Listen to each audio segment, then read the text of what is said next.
однос на психолошката рехабилитација, ја би кажал дека не би требало да ја одделиме од биолошката рехабилитација и ние го викаме тоа биопсихолошка рехабилитација. Во периодот кој што следи, особено кога ќе бидат овие пациенти, кои што се пациенти на последица на еден несакан, трагичен, масовен настан, психолошката поддршка е исклучително потребна. Ние ја подготвуваме клиниката да може да обезбеди собствени ресурси во давање на психолошка поддршка. Во текот на изминатите години психолог во клиниката за физикална медицина и рехабилитација по долг временски период не е вработен.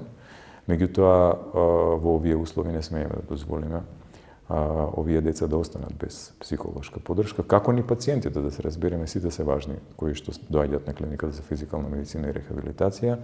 И веќе имаме разговарано и со Фондот за здравствено осигурување и со Министерството за здравство за превземање на психолози од други здравствени установи кои што ќе можат да работат со пациентите, а се понудија и неколку психолози кои што тоа би го правили без да биде склучен еден таков договор помеѓу институцијата и помеѓу вработените.